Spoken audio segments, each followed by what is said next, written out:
자, 여러분, 역사상 가장 무시무시한 별명을 가진 여왕 하면 누가 떠오르시나요? 맞습니다. 바로 피에 메리죠. 잉글랜드 역사상 첫 번째 여왕이었던 메리 1세 말입니다. 오늘 우리가 살펴볼 자료는 그녀의 일생을 파헤치고 있는데요. 그녀의 삶은 정말이지 깊은 개인적 비극과 그에 못지않게 활활 타오르는 종교적 열망이 묘하게 뒤섞여 있었습니다. 대체 그녀는 어떤 사람이었길래 무엇이 그녀를 그토록 극단적인 길로 내몰았을까요? 오늘 함께 파헤쳐보겠습니다. 본격적으로 들어가기에 앞서 오늘 다룰 자료에서 던지는 아주 기가 막힌 역설적 역설이 하나 있습니다. 메리 1세는 잉글랜드에서 개신교의 씨를 완전히 말려버리려고 했거든요. 그런데 놀랍게도 그 피비린내 나는 폭력적인 투쟁이 오히려 영국 개신교를 구원하고 더욱 단단하게 만들어버렸다는 겁니다. 아니, 어떻게 이런 일이 가능했을까요? 그 진짜 이유를 알기 위해선 먼저 그녀의 파란만장한 어린 시절로 거슬러 올라가야 합니다. 첫 번째 파트입니다. 피의 메리, 애찬생, 배신과 트라우마의 뿌리입니다. 악명 높은 폭군이라는 타이틀을 잠깐 내려놓고 보면 그녀의 유년기는 정말이지 혼란 그 자체였습니다. 1516년에 헨리 8세의 유일한 적통 공주로 태어나서 진짜 모든 걸 다 가진 시절을 보냈죠. 그런데 1533년 아버지가 앤 불린이라는 새로운 여자와 결혼하려고 어머니와의 혼인을 무효화해버립니다. 하루아침에 공주에서 사생아로 바닥까지 추락한 거예요. 이게 다가 아닙니다. 나중에는 어린 이복 동생 에드워드 6세가 왕이 되는데 철저한 개신교도였던 동생 치아에서 미사조차 제대로 드리지 못하는 끔찍한 종교적 탄압까지 받게 됩니다. 자, 한번 상상해보세요. 세상이 완전히 산산조각 났고 믿었던 아버지에게 배신당했으며 어머니는 쫓겨나 고통받고 있습니다. 이런 상황에서 메리에게 카톨릭이 어떤 의미였을까요? 그건 단순한 종교가 아니었습니다. 벼랑 끝에서 그녀가 유일하게 꽉 붙잡을 수 있는 동아줄이자 자신의 정체성 그 자체였어요.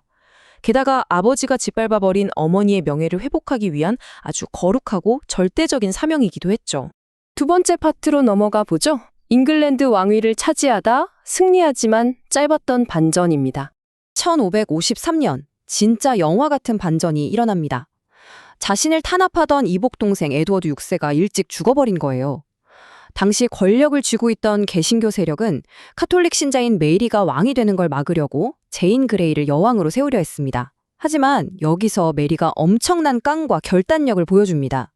자신이 진짜 헨리 8세의 핏줄이라는 정통성을 내세웠고 잉글랜드 민중들은 그녀를 열렬히 지지했죠. 결국 압도적인 대중의 환호를 받으며 1553년 잉글랜드 역사상 최초의 여왕으로 당당하게 즉위합니다. 세 번째, 본격적인 피해 통치입니다. 단 하나의 폭력적인 목표를 향해서 말이죠. 왕관을 쓴 메리의 머릿속엔 오직 한 가지 생각뿐이었습니다. 바로 잉글랜드를 무조건 로마 카톨릭의 품으로 완전히 되돌려 놓겠다는 거였죠. 이를 위해 그녀는 즉위하자마자 아주 치명적인 실수를 저지릅니다. 바로 카톨릭 강대국인 스페인의 국왕 펠리페 2세와 정략 결혼을 해버린 거예요. 영국인들 입장에선 외국의 왕이 자기 나라를 쥐락펴락할까봐 엄청난 공포를 느꼈고 열렬했던 대중의 지지는 이때부터 싸늘하게 식어가기 시작합니다. 그리고 여기서 오늘 자료가 강조하는 정말 소름 돋는 숫자가 하나 등장합니다. 바로 300입니다. 메리는 이전 왕들이 만들어 놓은 종교개혁 법안들을 싹 다 폐지해버렸어요. 그리고 그 과정에서 무려 300명에 달하는 개신교도들을 이단으로 몰아 산채로 불태워 죽입니다. 신앙을 강제하기 위해 국가의 막강한 권력과 잔혹한 폭력을 거리낌 없이 휘두른 거죠. 희생자 명단을 보면 더 기가 막힙니다. 그냥 이름 없는 사람들만 죽은 게 아니에요. 캔터베리 대주교였던 토마스 크랜머, 그리고 니콜라스 리들리, 휴 레이티머 같은 당시 잉글랜드 개신교의 정신적 지주들이 줄줄이 화영장 이슬로 사라졌습니다. 본보기로 공포심을 심어주려 했던 이 끔찍한 공개 처형은 오히려 영국 민중들의 가슴 속에 카톨릭에 대한 엄청난 분노와 거부감의 씨앗을 깊이 심어버리고 말았습니다.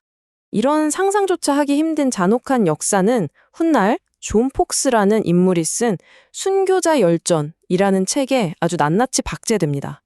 이 책이 널리 퍼지면서 메리 1세의 이름 앞에는 평생 지울 수 없는, 아니 역사에 영원히 남을 피의 메리라는 어둡고 무시무시한 낙인이 콱 찍혀버리게 된 겁니다. 네 번째, 비극적이고 고립된 몰락, 여왕의 붕괴입니다. 정치적으로는 그토록 잔혹하게 피를 뿌렸지만 정작 여왕의 개인적인 삶은 뒤로 갈수록 철저하게 무너져 내렸습니다. 카톨릭 후계자를 낳아야 한다는 강박증에 2번이나 상상임신을 겪었고요. 남편 펠리페 2세는 그런 그녀를 차갑게 외면하고 고국으로 훌쩍 떠나버렸죠. 엎친 데 덮친 격으로 프랑스에 남아있던 잉글랜드의 마지막 영토인 칼레마저 잃으면서 정치적 위신마저 바닥을 칩니다. 결국 온전한 고립 속에서 1558년 암으로 추정되는 병에 걸려 쓸쓸하게 눈을 감고 맙니다. 진짜 허무한 사실이 뭔지 아세요? 그녀가 수백 명의 피를 흘려가며 평생을 바쳐 세워놓은 카톨릭 체제가요, 그녀가 죽자마자 곧바로 무너져 내렸다는 겁니다. 그녀의 뒤를 이어 왕자에 앉은 사람이 바로 그 유명한 개신교도 이복 동생 엘리자베스 1세였거든요. 자, 이제 5번째 파트입니다. 궁극적인 역사적 아이러니, 개혁주의 관점에서의 고찰입니다. 이 자료가 말하고자 하는 가장 핵심적인 분석이죠. 우리가 주목해야 할 가장 기가 막힌 역설이 바로 여기에 있습니다. 메리의 의도는 아주 명확히 써요. 막강한 국가폭력을 동원해서 숨통을 조이고 억압하면 사람들이 굴복하고 카톨릭으로 돌아올 줄 알았죠. 근데 결과는요? 완전히 정반대였습니다.